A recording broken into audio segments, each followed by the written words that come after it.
오늘 함께 나눠볼 말씀은 구약성경 출애굽기 4장입니다.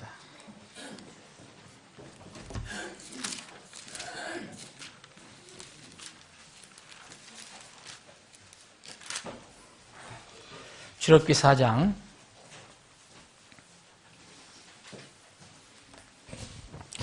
여러분들 그 명절 때 많이 드시고 또 운동도 많이 안 하고 그래서 몸무게 좀 늘으셨을걸요? 한번 다 일어나시죠.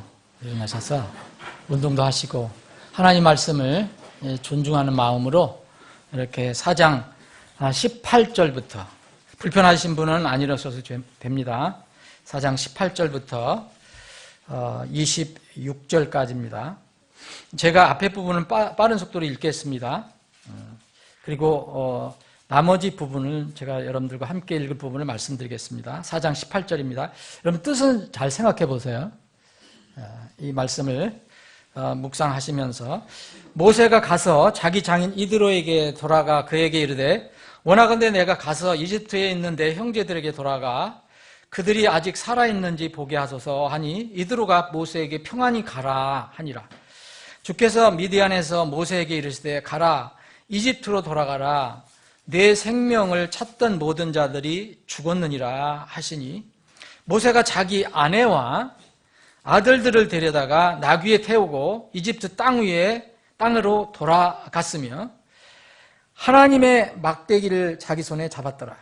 주께서 모세에게 이르시되 내가 가서 이집트로 돌아가거든 내가 내 손에 둔 그 모든 이적들을 파라오 앞에서 행하라. 그러나 내가 그의 마음을 강팍하게 할 터인즉 그가 백성을 가게 하지 아니하리니 너는 파라오에게 이르기를 주가 이같이 말하노라. 이스라엘은 내 아들 곧 나의 처음 난 자라. 내가 네게 말하노라. 내 아들을 가게 하여 나를 섬기게 하라. 그가 가는 것을 네가 거부하면 보라 내가 네 아들 곧 너의 처음 난 자를 죽이리라 하라 하시니라. 24, 25, 26절 세 절은 여러분들과 함께 제가 봉독합니다. 시작합니다. 주께서 길 옆에 여관에서 그를 만나 그를 죽이려 하시니 그때에 십보라가 예리한 돌을 취하여 자기 아들의 포피를 베어 그의 발 앞에 던지며 이르되 당신은 참으로 내게 피 흘리는 남편이로다 하며 이에 그분께서 그를 가게 하시니라. 그때 그녀가 말하기를 당신은 피 흘리는 남편이로다 한 것은 할례 때문이었더라. 아멘. 아버지 하나님, 오늘도 복된 주일 아침 저희들 모아주시고 함께 마음을 묶어 주님을 경배할 수 있게 하시니 감사합니다. 이 시간에 또 생명의 말씀을 우리에게 허락해 주셔서 감사합니다. 겸허한 마음으로 이 생명의 말씀을 받기를 원합니다. 우리 마음에 혹 고집스러운 거, 교만한 거, 또 우쭐대는 거, 또 주님을 무시하는 것, 이런 모든 것들이 있다면 이 시간 말씀 앞에 다 내려놓고 말씀을 그대로 받아들임으로 주님께서 우리 마음속에서 살아계서 역사하는 시간이 되게 하여 주시옵소서. 전폭을 주님께 의탁하옵고 거룩하신 예수님의 이름으로 기도합니다. 아멘. 앉아주시기 바랍니다.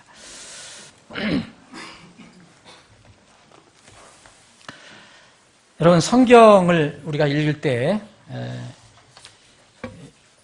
때로는 우리 상식으로 이해가 안 되는 것들이 있어요.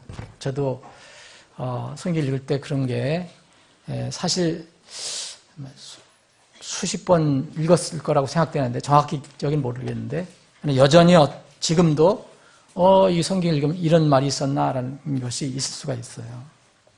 근데 사실 여러분들 지난 연휴 때 성경 얼마나 읽으셨어요? 네? 먹는 것은 많이 드셨죠. 네. 근데 영의 양식은 아마 그렇게 드실 기회가 별로 없었을 거예요. 오늘 이야기 여러분들 보시면 특히 우리가 함께 봉독한 이 부분은 좀 이해하기 어렵다. 이런 말씀 중에 하나일 것입니다. 제가 이 말씀을 이렇게 준비하게 된 여러 가지 동기가 있는데 제가 보는 그 큰 신문, 일간 신문에 보면, 얼마 전에 보면 큰 내용이 나왔어요. 기사가 크게 나왔어요. 일면에 나온 건 아니에요. 그런데 매 맞는 남편이 증가한다는 거예요. 여러분 이 얘기 많이 들어보셨어요? 그래서 내가 이거를 한번 여기만 있는가 해서 살펴봤더니 엄청 많이 나와 있어요. 5060 매 맞는 남편이 급증한다. 그러니까 5060은 50대, 60대를 얘기하는 거예요. 그리고 가정폭력이 이제 최근에 급증해갖고 이제 2년 전에 비교하면 72%나 증가했다. 예를 들어서 가정폭력 상담기관인 한국 남성의 전화에 따르면 부인에게 폭행을 당했다며 도움을 요청한 사례는 2013년 813건에서 지난해 2015년 1394건으로 2년 새 72.5%가 증가했다. 근데 이 기사를 읽어보면요. 이럴 수가 있을까 하는 생각이 들어요. 하여튼 이 내용이 뭐냐면 아내가 남편을 때리는 거예요. 이 때리는데 이게 맞는 사람들이 수천 명이 되는 거예요. 지금. 근데 여기에 뭐라 하냐면 실제로 여기에 파출소나 경찰서나 이런 그 상담기관에 전화를 안 하는 수는 더 많을 수도 있다는 거예요. 왜냐니까 부끄럽고 또 가정의 평화를 위해서 그냥 그렇게 맞고 사는 사람들이 있다는 거예요. 이게 뭘까? 물론 여기에 보면 다 그 분석을 많이 해놨어요. 이게 대부분이 남편이 돈을 못 벌어와서 이렇게 얻어맞는데요. 특히 퇴직하거나 이랬을 때. 그리고 여자가 이렇게 아내가 경제력이 강한 사람들. 남편이 도움을 안 줘도 얼마든지 살아갈 수 있는 그런 사람들 사이에 이런 문제가 생기는데 저는 이것이 마지막 때 여러 가지 현상 중에 하나라고 또 보고 싶어졌어요. 왜냐하면 하나님의 질서가 무너지는 거거든요. 창조 질서가 무너지는 거예요. 어떤 사람이 글을 썼습니다. 매 맞는 남편 증가 하면서 이 글을 썼는데 권력을 아내에게 빼앗겨 아내에게 맞는 현실이다. 여자로부터 이혼당할까 봐 매 맞는 남편. 여자를 사랑한다고 해서 또 매 맞는 남편. 학교에서도 여자애는 조용하고 자기 할 일 하면서 공부도 잘하는데 남자애는 말도 많고 여자애들에게 핀잔 듣기 일수라고 합니다. 요새 그래요? 초등학교? 중학교? 우리 아이들한테 물어봐야 되겠어요. 여자애들에게는 스스로 하는 자립심과 사회성으로 뭉친 의리가 자리 잡고 있는데 남자애들에게는 요새 아이들에게는 자립심과 사회성보다는 엄마와의 의리를 더 중요시 여긴다고 합니다. 군대 가서도 엄마와 함께 하는 남자애들이 있습니다. 이게 뭔가요? 이 군대 그 부대 앞에도 엄마가 가서 어떤 숙박을 하면서 아들 케어한대잖아요. 쇠퇴가 변하나요? 울타리가 되어주는 듬직한 남성, 입이 무거운 의리의 남성상이 점점 실종되어 가고 있습니다.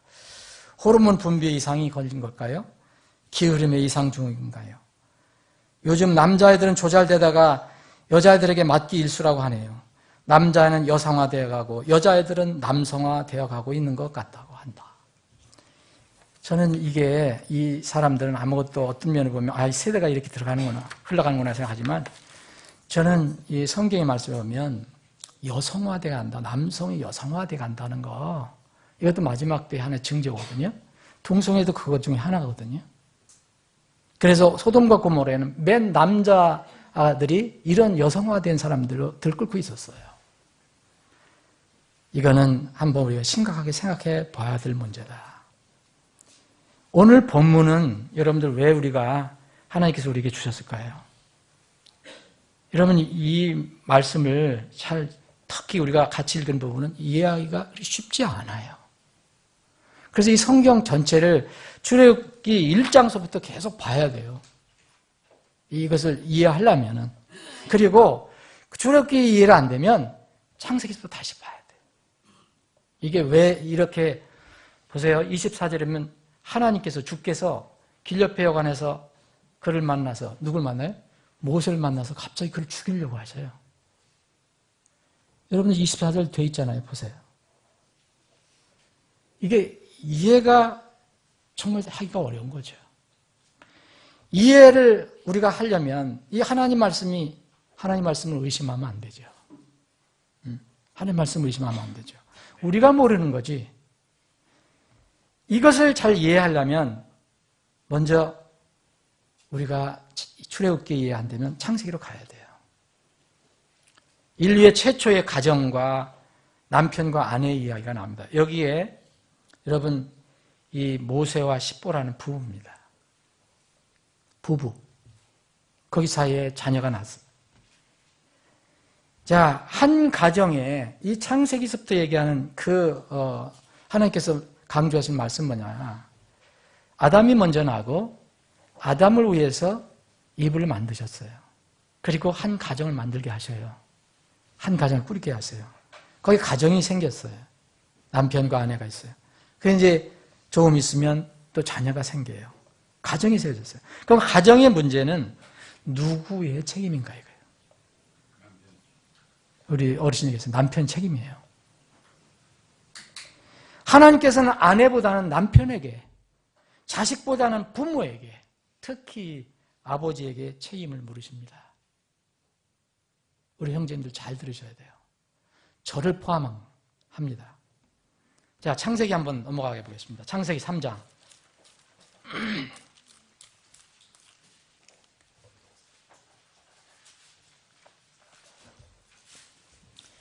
시간 관계상 다 읽지 못합니다.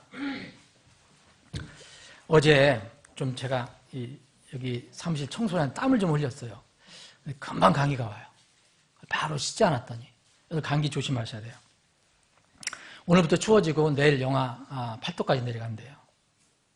조심하세요. 이번 겨울만 잘 넘기시면 또 봄을 맞이할 수 있습니다. 이 3장을 보시면 여기 이제 이미 2장 그 뒷부분에 보면 여러분 가정이 형성이 됐어요. 그죠? 아시죠? 첫 가정. 아담과 이브가 한 몸이 되어서 한 부부가 돼서 가정으로 이제 출발합니다. 그리고 이제 3장이 시작이 되는데 이 3장에서 뱀이 나와요. 마귀가 뱀을 통해서 이제 역사하는 거죠. 그런데 이 뱀이 누구에게 접근하는가? 여러분들 한번 보세요. 누구에게 접근했습니까? 여자에게 접근해요. 이브에게 접근해요. 이거 정말 그냥 넘어가면 안 돼요. 잘 생각해 보셔야 돼요. 결국 하나님의 말씀이 2장에 보면 분명하게 2장 11절에 보면 이 준엄하게 하나님께서 명령을 내리신 게 있어요. 누구한테? 아담에게. 이미 이브가 생기기 전에, 이브를 만들어주시기 전에, 가정을 세워주시기 전에 16절에 보면 주 하나님께서 남자에게 명령하여 이르시되 동산의 모든 나무에서 나는 것은 네가 마음대로 먹어도 되나 선악을 알게 하는 나무, 선악 지식의 나무에서 나는 것은 먹지도 말라. 그 나무에서 나는 것은 먹는 날에 네가 반드시 죽으리라. 누가 이 명령을 수령했죠? 아담이 수령했어요. 남자가 수령한 거예요. 그런데 마귀는 어떻게 해요? 이걸 깨야 되잖아요. 하나님을 거짓말로 만들어야 되잖아요. 하나님을 거짓말장이로 만들어서 사람 속여야 되잖아요. 그럼 아담에게 가지 않아요. 누구에게 갑니까? 이브에게 갑니다. 여기 3장에 보면 뱀은 여자에게 먼저 가요. 그래서 그 여자에게 계속 이제 쓸데없는 말을 하는 거예요. 하나님 말을 자꾸 의심을 두는 거예요. 그리고 하나님을 욕심장이로 만들어버려요. 거짓말장이로 만들어버려요. 이 이브의 마음을, 이브의 육신을 자꾸 이렇게 부추겨갖고. 자, 1절부터 5절까지는 뱀과 이브가 대화를 나누는 장면이에요. 자, 여기에 보면, 2장에 보면은 분명히 아담이 그랬거든요. 내 여자다. 정말 내 뼈 중에 뼈, 내 살 중에 살이라고 그랬어요. 여러분, 내 뼈 중에 뼈, 내 살 중에 살이면 헤어지면 안 되는 거죠. 예? 정말 여기 신약의 가르침에는 금식과 기도 외에는 이렇게 떨어져 있으면 안 돼요. 이런 사이가 됐어요. 연합하는 것은 몸도 그렇지만 영적으로도 그렇고 실제로 생활 속에도 그렇게 해야 된다는 거죠. 그런데 여러분 1절부터 5절까지 이 뱀과 이브가 대화를 나누는데 여러분 아담은 어디가 있었을까요? 아담은 나오지가 않아요. 아담 없어요. 자, 그런데 6절에 보면 이제 6절에 보면 여자가 본즉 그 나무가 먹기에 좋고 눈으로 보기에 아름다우며 사람 지혜롭게 할 만큼 탐스러운 나무이므로 여자가 그 나무의 열매를 따서 먹고 먹었어요. 그런데 자기와 함께한 자기 남편에게도 주매 그가 먹으니라 그랬어요. 자, 그럼 여기서 두 가지를 생각해 볼 수 있어요. 이 아담이 이 사이에 마귀와 이 뱀과 자기 아내가 대화를 나눌 때 어디에 있었는지 밝혀주질 않아요. 그런데 이브가 그걸 죄를 졌어요. 먹었어요. 먹고 자기 남편에게 주어서 남편이 먹었다는 것은 기록을 하고 있어요. 그럼 그 사이에 아담은 어디 있었을까? 만약 1절부터 뱀이 이브에게 접근해서 이 말씀을 이렇게 유혹을 할 때 하나님의 말씀을 의심하게 유혹하는 말 할 때 아담이 거기 있었으면요. 이 아담은 어떤 사람일까요? 정말 문제가 있는 사람이죠. 생각해 보세요. 하나님께서 자기에게 명령을 주셨어요. 절대 먹으면 안 된다. 그리고 혼자 사는 것이 안타깝게 보여서 하나님께서 짝을 만들어서 주셨어요. 그랬더니 내 살 중에 살, 내 뼈 중에 뼈라고 그랬어요. 둘이 연합을 했어요. 내 살 중에 살, 내 뼈 중에 뼈라는 것은 나와 이브가 하나라는 거죠. 그런데 5절까지 계속 진행이 돼요. 아담은 어디 있었을까요? 만약 1절부터 있었다면 아담은 정말 큰 문제가 있었던 사람이에요. 줏대가 없었던지 아니면 뭐 때문에 그 마귀가 그 아내를 유혹하고 속이려고 하는데도 아무 소리도 못하고 그냥 지켜보고 있었다는 것은 상상하기가 참 힘들어요. 그럴 수도 있어요. 그런데 만약 어쨌든 받아먹었어요. 먹고 나서 그 아내가 남편에게 줄 때 거기 있었어요. 그런 소위에게 우리가 마실을 갖다 왔을까? 예? 어디 아니 지금 사람도 없는데 어디를 마실 갖다 왔을까?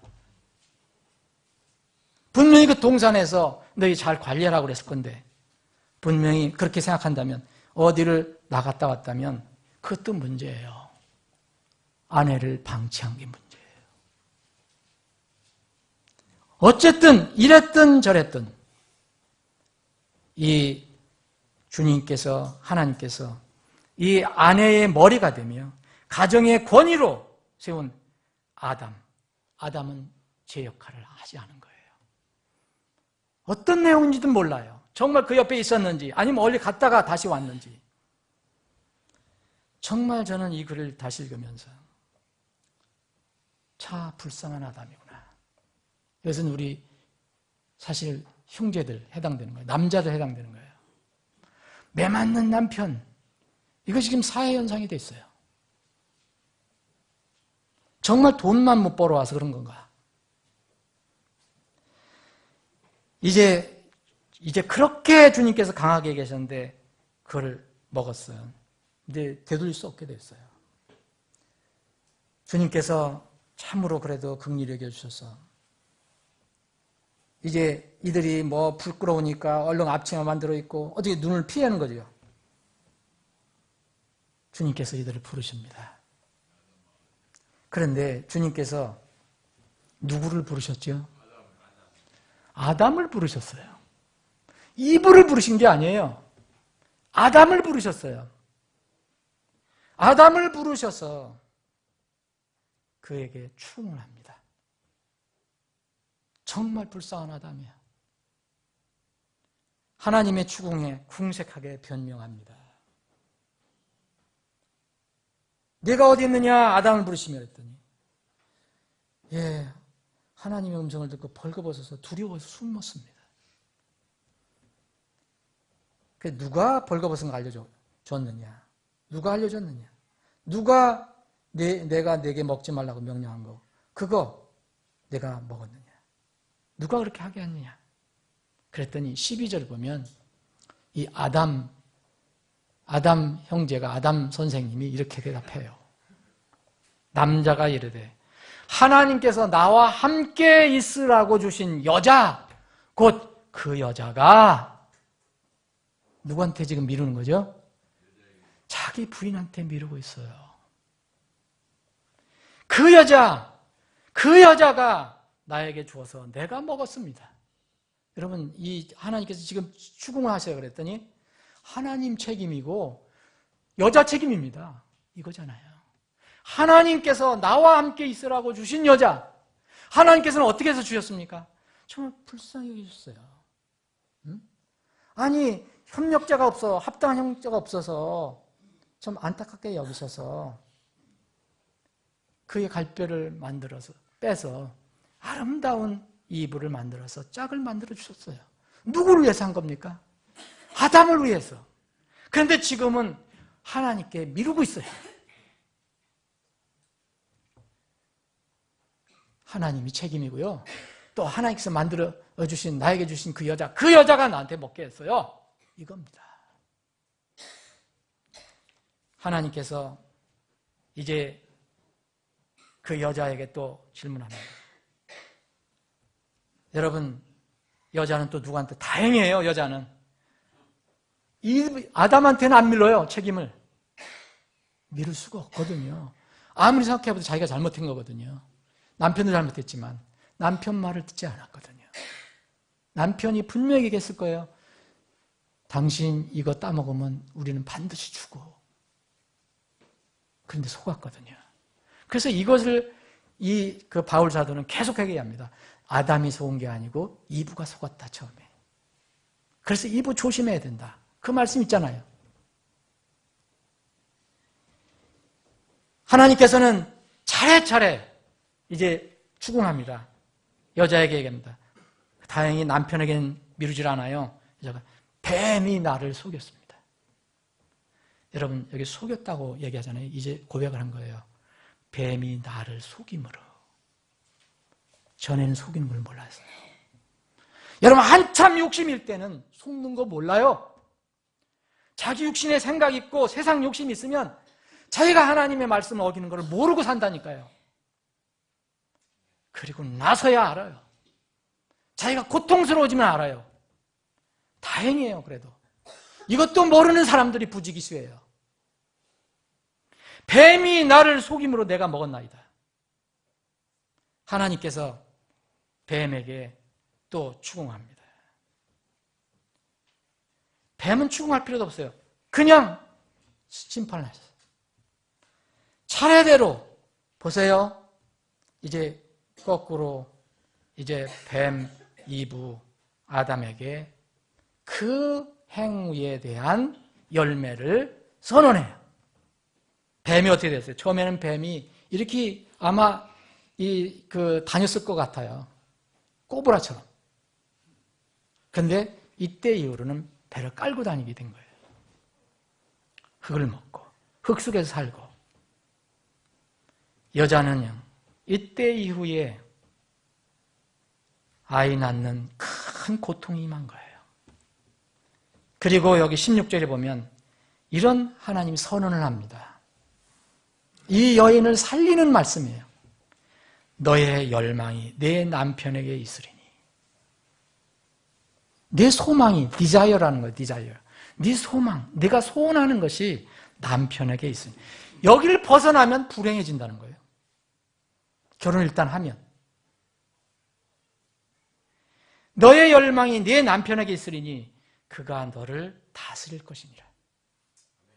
이것이 하나님께서 정하신 거예요. 이걸 벗어나는 것은 불행해지는 거예요. 매 많은 남편도 불쌍하지만 남편을 때리는 그 여자, 아내, 그 가정은 사실 가정이 아니죠. 그거는. 하나님께서 주신 가정이 아니죠. 그 불행합니다. 그 자녀들 불행해집니다. 보세요.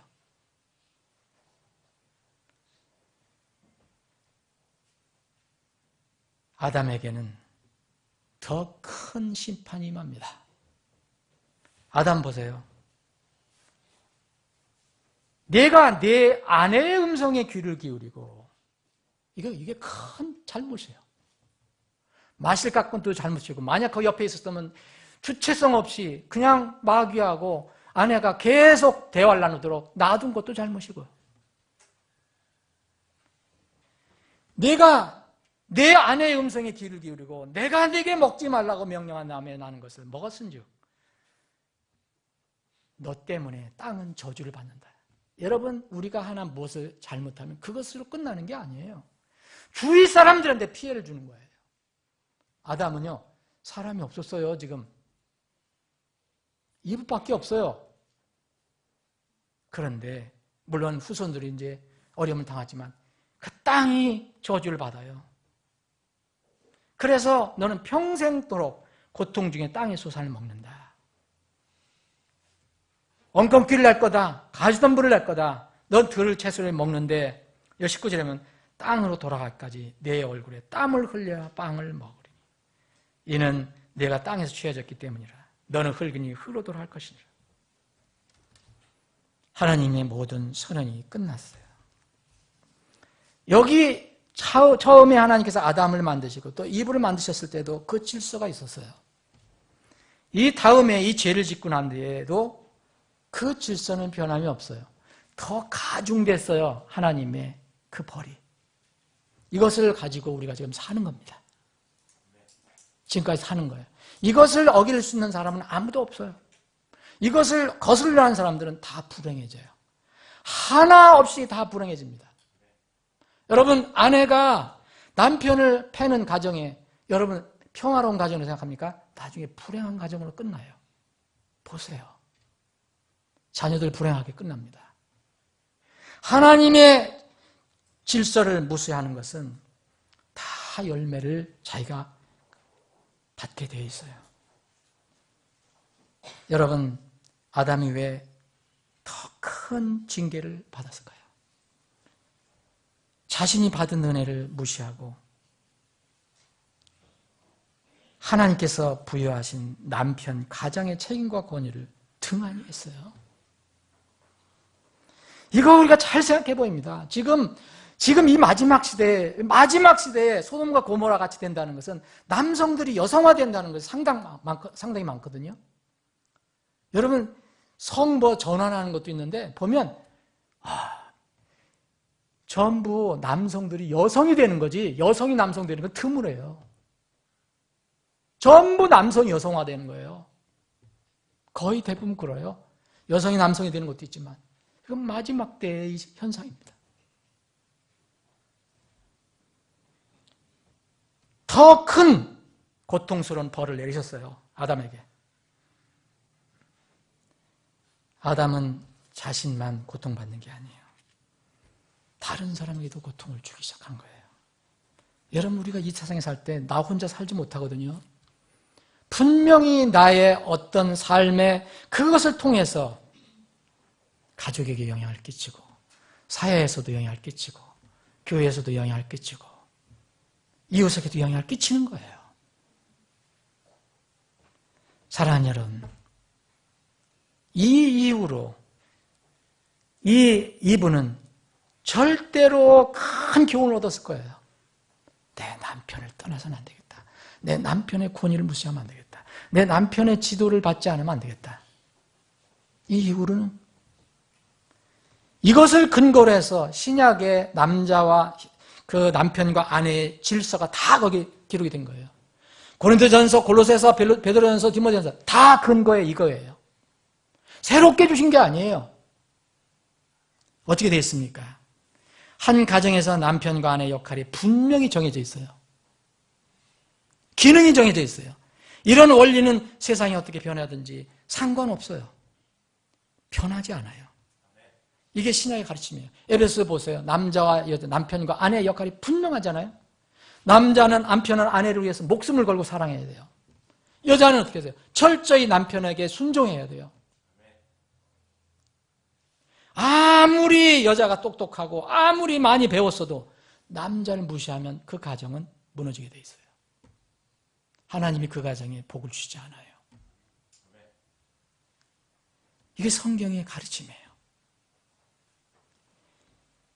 사랑하는 여러분, 오늘 본문은 여러분들이 이것을 이제 알면은 조금 이해가 될 수도 있겠다 하는 분들이 있을 거예요, 지금. 여러분 이해가 좀 되십니까? 이 얘기는 아직도 이해 안 되세요?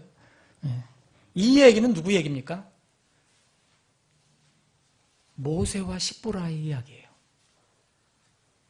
자, 모세, 여기 출애굽기 1장서부터 여러분들 보셔야 돼요. 출애굽기 1장에 보면 어떤 상황입니까? 어떤 상황이에요? 지금 창세기가 끝났어요. 야곱의 자손들이, 아브라함의 자손들이 다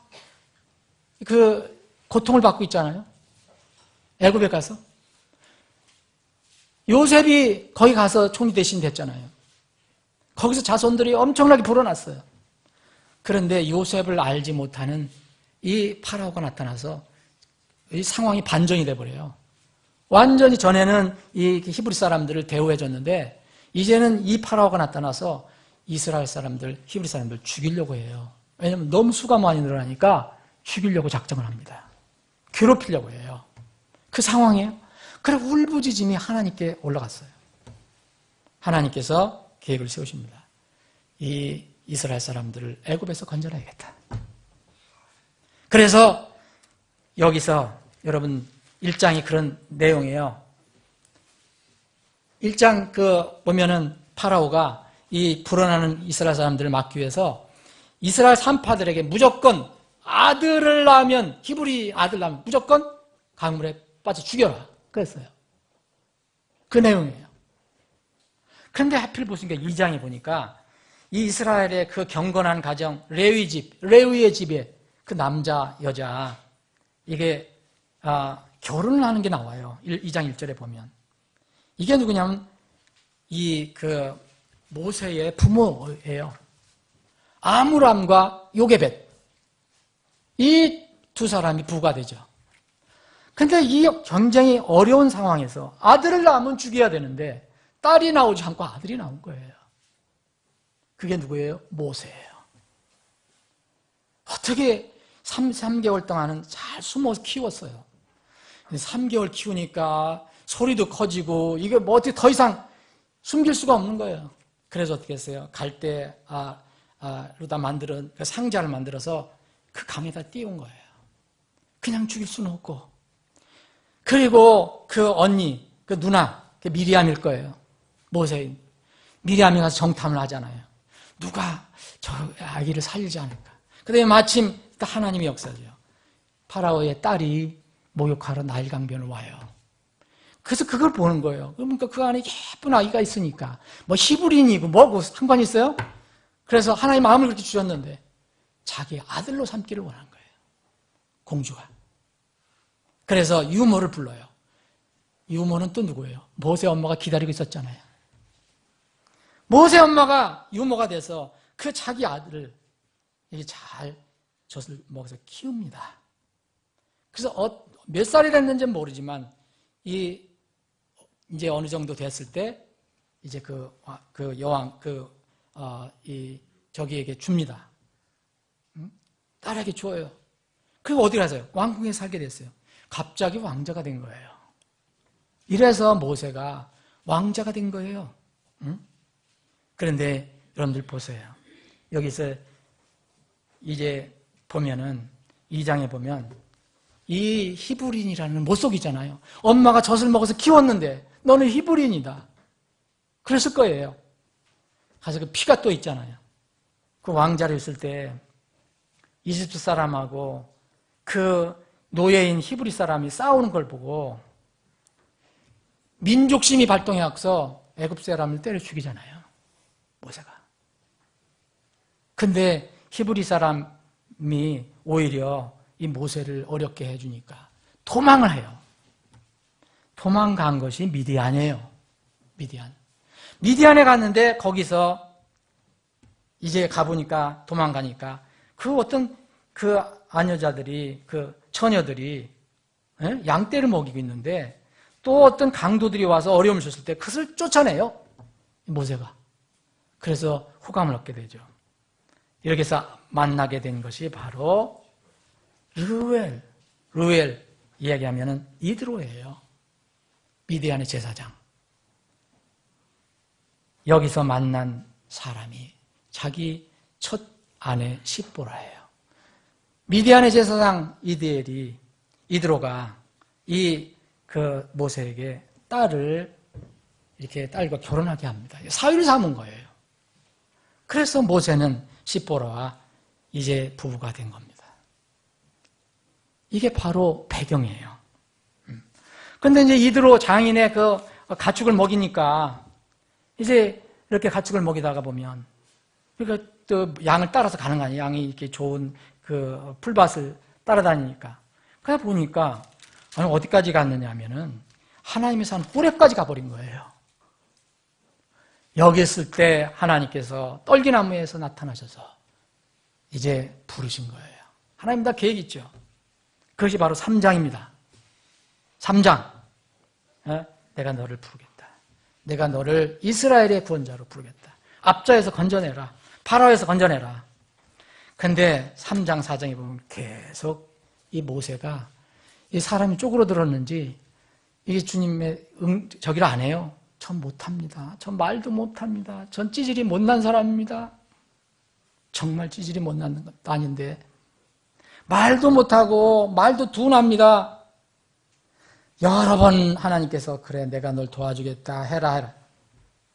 나중에 이 하나님의 마음을 긁는 얘기를 해요.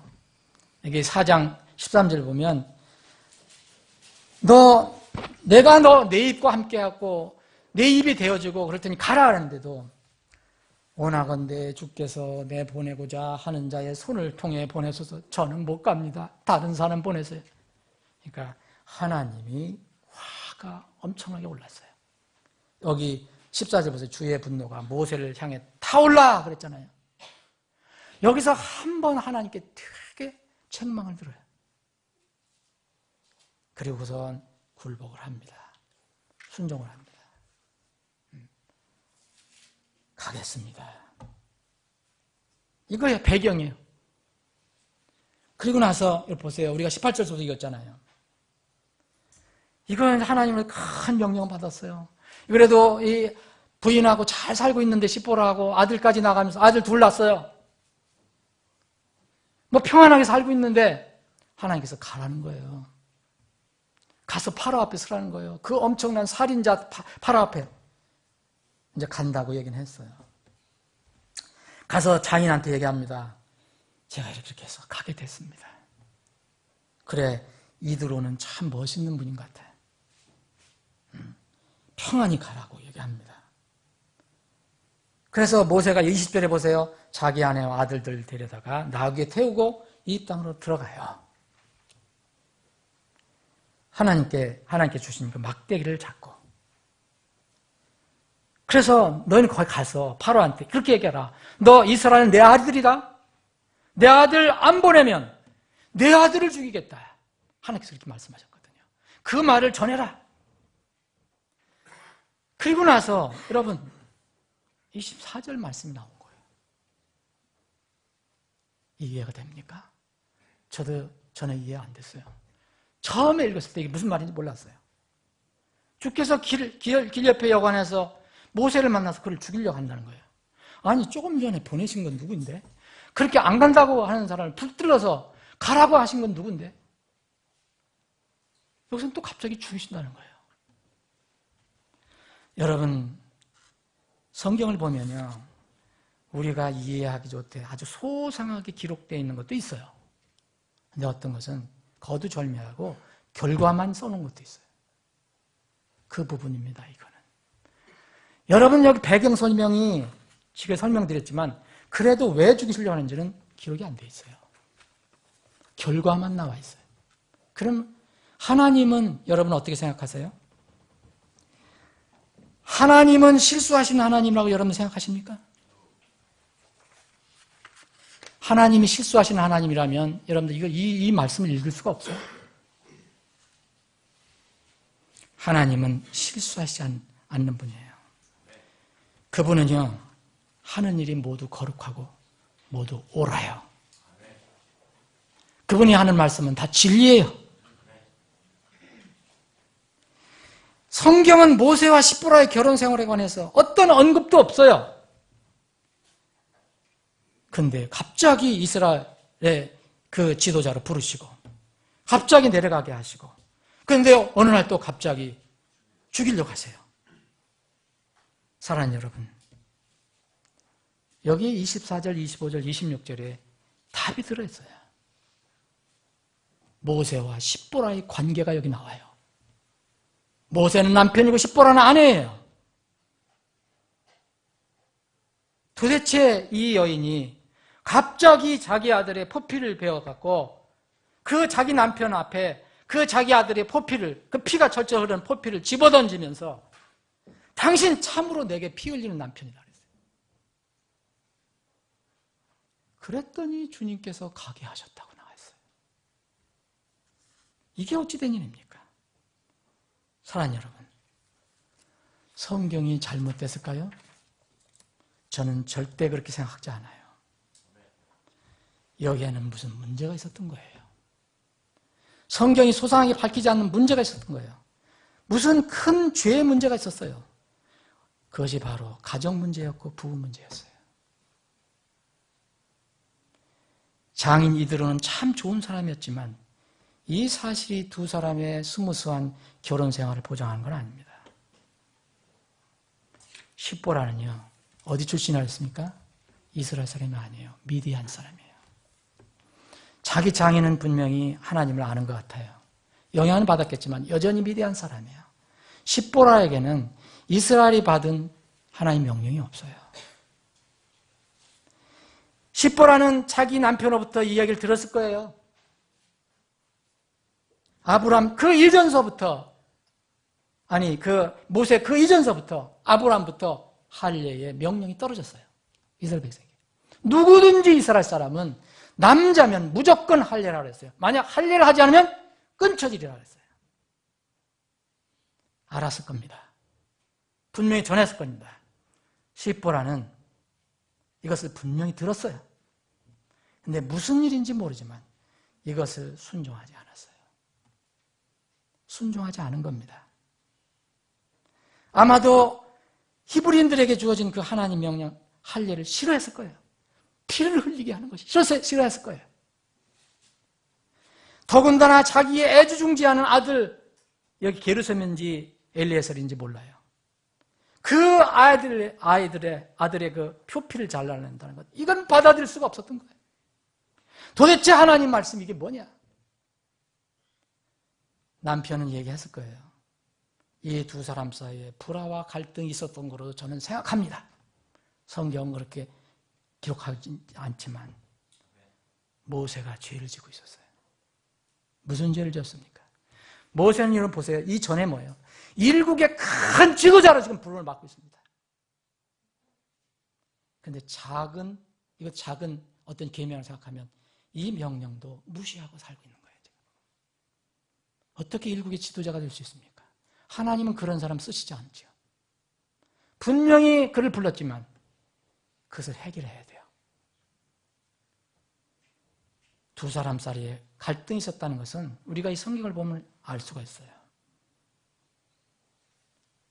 십보라는 아들에게 완전히 빠져 있었어요. 남편에게 순종하지 않았습니다. 모세는 아내의 품에서 아들을 떼어내서 할례를 하지 못하고 있었어요. 여러분, 할례를 누가 하게 했습니까? 엄마가 하는 게 아니에요. 누가 해요? 아빠가 하는 겁니다. 아브라함에게 주셨어요. 일국의 지도자가 될 사람이 가정 문제도 다스리지 못하고 하나님의 명령을 거역하는 죄를 계속 짓고 이 시간까지 온 거예요. 이제는 이 큰 지도자로 나가야 돼요. 이 문제를 해결이 돼요. 해결 안 되면 얼마든지 하나님, 모세 아닌 다른 사람을 또 모세를 쓸 수 있어요.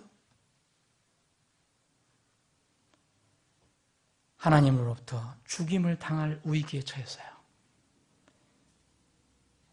무슨 할례 명령도 순종하지 않는데 어떻게 이집트에 가서 그 파라오에 가서 담대하게 어떻게 하나님의 말씀 전합니까? 이건 불가능하죠. 작은 할례도 하지 못하는데 어떻게 어린 양의 피를 통해 죽음을 이기는 소식을 전하고 심판을 집행할 수 있겠어요? 사랑하는 여러분, 여기서 우리가 생각해 볼 게 있어요. 모세는 자신의 아내 십보라에게 어떤 면은 수모를 당한 거예요. 보세요. 다시 한번 읽어보겠습니다. 그때 십보라가 예리한 돌을 취하여 자기 아들의 표피를 빼어 그의 발 앞에 던지며 이르되 당신은 참으로 내게 피 흘리는 남편이로다. 피 흘리는 남편이 영어로 bloody husband이에요. bloody husband는 뭡니까? 정말 이게 블러디 메어리라는 말은 있죠. 그 옛날 영국 16세기에 영국을 다시 카톨릭으로 회귀시키려고 하는 그 메어리 여왕이라는 게 있었어요. 메어리 여왕. 이 여인이 얼마나 이 개신교도들을 이렇게 잡아서 많이 죽였는지 피를 너무 많이 흘렸어요. 그래서 블러디 메어리라고 그래요. 자기도 비참한 그런 치유를 맞이하죠. 이 블러디 메어리는 있지만 여기 블러디 허스번드는 여기 성경에 있어요. 이 여인이 얘기하는 겁니다. 자기 남편에게 내게 피를 흘리게 하는, 그러니까 정말 피를 철철 흘리는 이 어떤 면은 잔인한, 이러면 유혈이 낭자한 이런 남편이로다, 이렇게 이야기하는 거예요. 사랑하는 여러분, 이렇게 이야기하는 이 십보라가 아주 부드럽게 살아난 남편에게 이야기하는 것으로 여러분들 생각할 수 있습니까? 이때 상황을 여러분들 추정할 수 있어요? 여기는 지금 극도의 갈등이 있는 거예요. 사랑하는 여러분, 자기 아내와 자녀에게 하나님의 말씀을 가르치고 말씀을 따라 살게 하는 것은 누구의 책임이었습니까? 모세의 책임이었어요. 십보라의 책임이 아니에요. 게르솜인지 엘리에셀의 책임이 아니에요. 바로 남편입니다. 아버지인 모세입니다. 주님은 이 일이 해결되기 전까지는 보내시기를 원하지 않으세요. 그래서 모세를 죽이려고 하신 거예요. 십보라는 너무 잘 알고 있었던 거예요. 자기가 이제까지 자기 남편 말을 듣지 않고 계속 이렇게 했던 것을 알고, 그 하나님께서 남편을 죽인다고 그러니까 겁이 덜컥 나갔고, 자기 아들, 그렇게 반대하던 자기 아들의 포피를 빨리 베어갖고 집어 던진 거예요, 자기 남편한테. 사랑하는 여러분, 이거는 이야기가 재밌는 이야기가 아니에요. 좀 심각한 이야기예요. 모세는 아내 십보라와 아들의 불순종을 잡아주지 못했어요. 오히려 그들에게 끌려다녔어요. 결국 이집트로 내려가는 순간까지, 자기 목숨이 위태로운 순간까지 왔어요. 이 할례는 여러분 시간 관계상 찾지 못합니다. 창세기 17장에 보면 아브라함에게 주셨어요. 이 할례를 안 하면 다 죽게 한다고 그랬어요. 왜냐하면 그것은 하나님과 이스라엘 백성의 언약의 상징이었어요. 너희들은 내 자녀다. 나는 너희들의 하나님이다. 그건 세상 민족과 다르다. 그래서 내 마음에 어떤 것을 벗어내야 되는데, 그것을 몸으로 보일 수 있는 그 부분을, 몸의 어떤 부분을 떼서 피를 내서라도 버려라. 이것이 할례예요.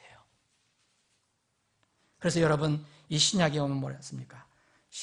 이 할례는 육에 하는 게 아니고 마음에 할례라는 것이다 라고 했잖아요.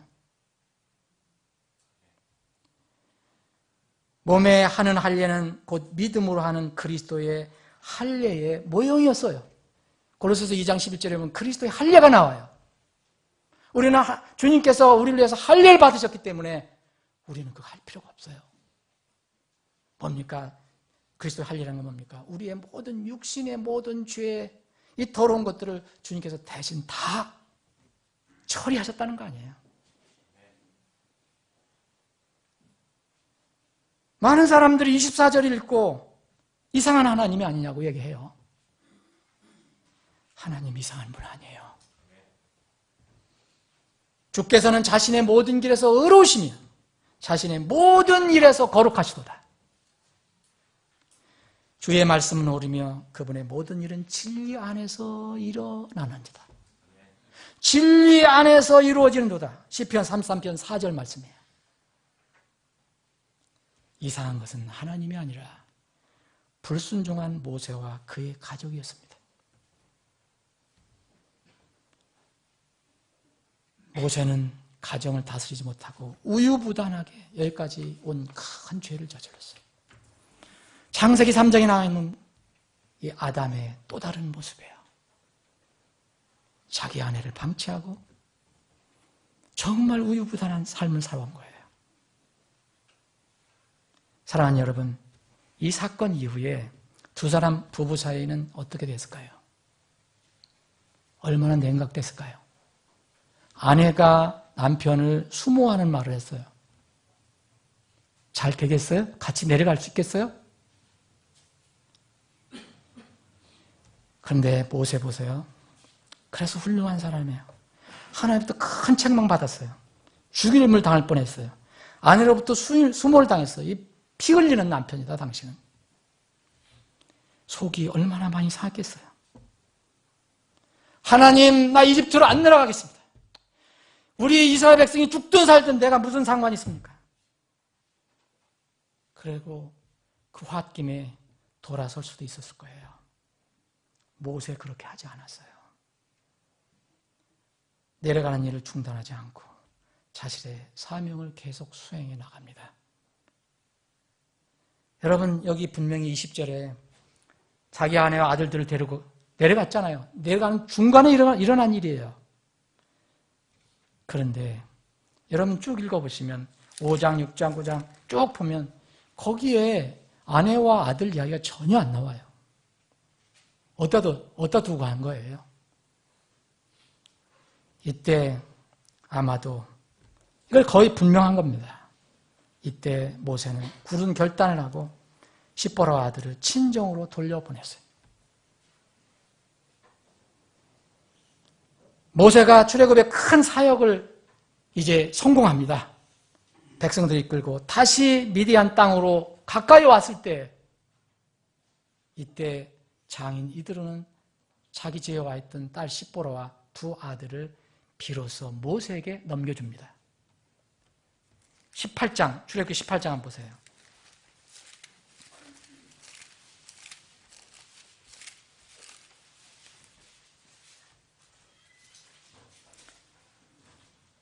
출애굽기 18장. 자, 1절.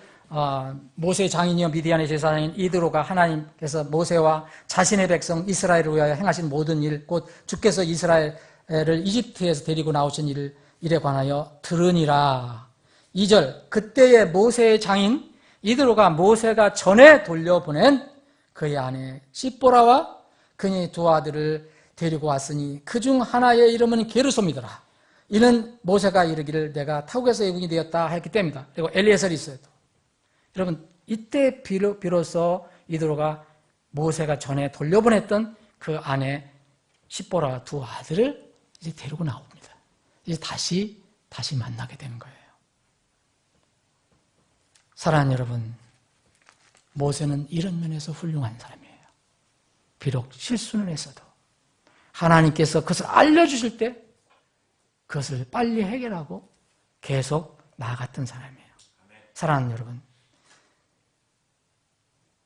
오늘 여러분 제가 말씀이 좀 긴데 여러분 한번 묵상을 할 게 있어요. 여러분 욥과 그의 아내의 이야기도 한번 잘 생각해 보세요. 욥은 위대한 하나님 사람입니다. 근데 부부 생활은 순탄하지 못했어요. 아시죠? 아내와 큰 갈등을 일으킵니다. 좋았을 때는 아내가 잘했는지 몰라요. 조금 일이 흔들러지니까 아내가 남편에 순종하지 않아요. 그래서 이런 상황이라면 욥은 주님께 얼마든지 불평불만할 수 있었어요. 그런데 끝까지 자신의 본분에서 벗어나지 않아요. 가정의 질서를 잡고 남편의 권위가 무너지지만 아내가 그렇게 대해주지 않으니까 그러나 흔들리지 않고 꿋꿋하게 자기 위치를 지킵니다. 하나님을 의지합니다. 그랬더니 어떻게 됐습니까? 여러분 아시죠? 욥 이야기. 10 아들이 다 죽었어요, 한꺼번에. 가축도 다 잃어버렸어요. 욥은 몸에 온 병이 들었어요. 얼마나 가렵고 힘들었으면 기왓장을 가다가 자기 긁고 있었어요. 너무 힘들어서. 그 아내가 뭐라 했어요? 아휴, 당신 믿는 하나님 거부하고 죽어라 하겠어요. 이 말은 지금 요새 흔히 쓰는, 나쁘게 쓰는 말, 그걸 생각해 보세요. 뭐 하라. 그거 똑같은 거예요. 그런데도 이 욥은 꿋꿋하게 하나님 말씀으로 아내를 가르칩니다. 욥은 위치를 이제 벗어나지 않았어요. 남편의 권위, 하나님께서 맡겨주신 것을 끝까지 가지고 갑니다. 여러분 욥기 42장을 여러분 나중에 읽어보세요. 하나님께서 어떻게 주셨는지 아세요? 아들 7 다시 주시오, 딸 3 주셨어요. 10 잃었던 걸 똑같이 주셨어요. 그런데 그것뿐이 아니에요. 거기 읽어보시면 140년을 더 살면서, 여러분 140년을 더 살면서 아들과 손자를 4대까지 보았다 그랬어요. 여러분 여기에서 보면 그 아내, 자기를 저주하고 자기의 권위를 무시했던 아내를 저희가 버렸습니까? 안 버렸습니까? 버리지 않았습니다. 성경 그렇게 얘기하잖아요. 욥이 새로운 아내를 두고 이제 새로 결혼을 해서 이렇게 새로운 자식을 많이 두었다, 이렇게 얘기하지 않아요. 전혀 그게 없어요. 남편이 굳게 지켰기 때문에 아내가 돌아온 겁니다. 전보다 더 좋은 사이가 됐어요. 그래서 그 두 부부 사이에 4대에 걸쳐서 더 많은 아이를 낳게 해줬어요. 욥 재혼한 거 아닙니다, 여러분. 남편이 흘림들지 않고 하나님께 주신 권위, 책임을 잘 감당하면 어떤 가정이든 잠시 어려움이 있더라도 반드시 회복되고 튼튼해집니다. 흔들리면 다 흔들어지게. 말씀 정리하겠습니다. 사랑하는 여러분, 오늘 우리가 나눈 말씀은 여러분 모세처럼 위대한 사람들도 잘못된 길을 갈 수 있다는 것도 알려주는 거예요. 그렇다면 우리와 같이 평범한 사람은 어쩌겠어요? 우리는 더 많은 실수를 하고 더 많이 잘못을 저지를 수 있어요. 특히 어떤 사이에 그렇겠습니까? 사람과 사이에, 특히 부부관계, 결혼생활 같은데. 그래서 하나님께 처음에 주신 그 진리를 끝까지 붙들고 가야 된다. 그러면 주님께서 회복해 주신다. 말씀 앞에 우리가 엎드려 회개하면 주님께서 반드시 은혜를 내려주셔요. 주님께 순종하면 그에 합당한 은혜를 내려주십니다. 그러나 목이 곧아서 계속 불순종하면 고통스러운 열매는 거두어야 합니다. 다른 방법이 없습니다. 말씀을 듣고도 순종하지 않으면 야고보서에 의하면 자신을 스스로 속이는 자라고 그랬어요. 이 말씀이 이 시대에 흘러가는 시대의 조류, 마지막 때의 이 상황을 여러분들이 한번 깊이 생각해보고 또 이것이 우리 가정, 우리 교회, 우리 사회 어떤 의미로 다가오는지 여러분들이 깊이 묵상하는 시간이 되길 바랍니다.